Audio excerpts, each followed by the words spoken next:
Hello and welcome to Georgia Sight's online shuttle tatting class.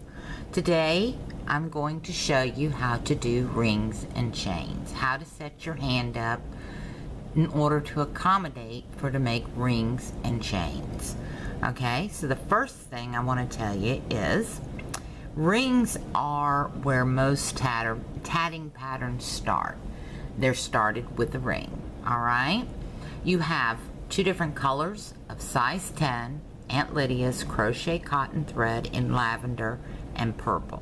The reason we're using two different colors is so that you can see that the flip happens.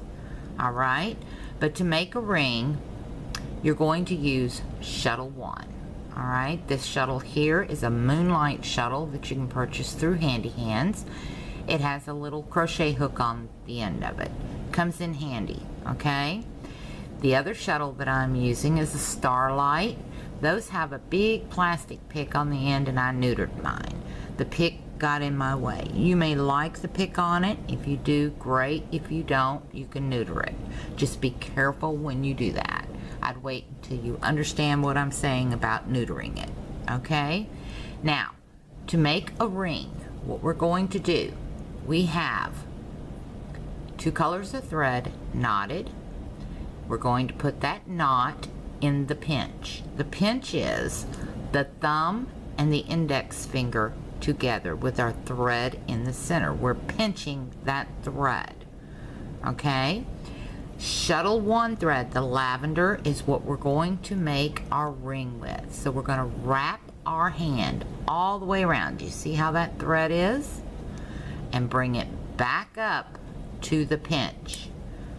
Okay, pull off about 6 inches of thread. Get that dark purple out of your way. And you're going to start your double stitch. You're going to do a total of 6 double stitches. And then we're going to put a picot in. And we're going to do 6 more.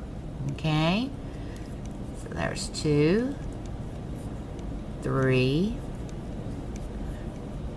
right there, 4, 5, 6. As you can see, our ring is getting smaller. In order to get more thread, you roll off some off of shuttle 1 and you're going to grab this thread, not the dark purple. Ignore that dark purple right now. Grab this thread underneath and pull. But you've got to hold your stitches in the pinch so they don't shift. And you pull off enough to wrap around your hand again. Okay, and you're ready to continue on. We have 1, 2, 3, 4, 5, 6. Now we're going to put a picot in. Now right now I'm not measuring picots. I'm going to show you just how to make a ring with a picot. So it really doesn't matter on our size right now, but when you're doing patterns you will need a picot gauge, okay, until you learn your sizes. And once you get more in depth with your tatting and you learn more and more, you'll be able to gauge these picots on your finger just by feel. Okay, because muscle memory is 99% of tatting. Okay, the other 1% is how much knowledge you have. Okay, so here we go. We've got a picot right here and we've got 2 double stitches. Let's put in 4 more. 1, 2, 3, and 4. Now I'm going to show you, before I even begin to close this ring, a little trick. Most new tatters have a problem. When they close their ring, this last stitch wants to roll over because their stitches are so tight. And it's because you're learning a new technique. Okay? So what you're going to do is take your shuttle 1 and post it through the bottom of that top thread here and pull it. You don't want to make another half stitch or anything else. Just do that. Then take the ring off your hand. Keep holding your stitches.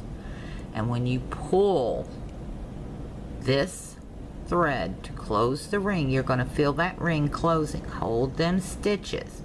You don't want nothing to rotate, flip, or get out of shape. And by posting your shuttle on that last stitch, you're making that shuttle thread come out the back side and your ring close nicely without rolling that last stitch. Okay? You'll hear that very often in some of the advanced classes, how they've posted their shuttle. It means just running the shuttle through the ring before you close it. Okay? And it does help. Some tatters will put an extra half stitch in there. Okay? It's up to you, it's your preference. But that's just a little tidbit for a new beginner, because as you're learning, these last stitches tend to roll over and you're wondering why your ring doesn't look like everybody else's. So that's a little trick for you. Now, we're going to go into a chain at this point. Alright, so we want to take the slack out of our thread on shuttle 1 before moving any further. Make sure you're holding that ring in your pinch, because while you're taking the slack out, you're pulling on that thread. Okay, so hold it in the pinch. Then, after you get your slack out, you're going to reverse your work. Okay? We'll get into the terms and everything down the road, but right now, you're going to hear that term. And it's called reversing your work. What you want is shuttle 2 thread to be coming out the top here. Okay? Shuttle 1 thread is coming out the bottom. That's what it means when you reverse your work. You're putting your threads in the direction you need them to go. Okay? We'll get into that more in depth later. Okay? But right now we're going to learn to do a ring and a chain. Now you're going to wrap your hand to do a chain. Same principle as a ring. The only difference is we stop after we get to that finger. And we take that thread and wrap it around that pinky about 2 times and close our hand up. Reason for that, that creates the tension right here that we need.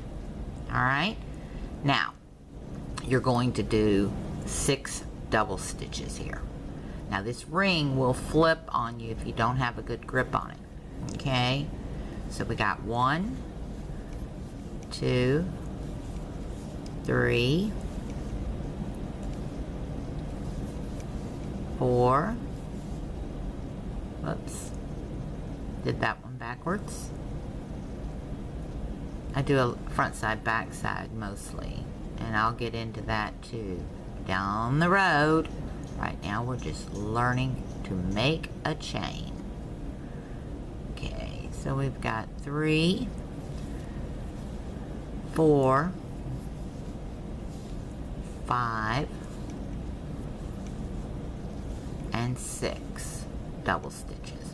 Now what you're going to do, otherwise this looks a little straight, you just tug on shuttle 1, the lavender thread, okay, just a little, to pop that arc in. You see that? And you have created a ring and a chain. Alright? These little tails are in the way. You snip them off. It doesn't really matter. So they're not in your sight. There we go. You have a ring with a picot and a chain. So there you go. The basics of tatting. Ring and chains.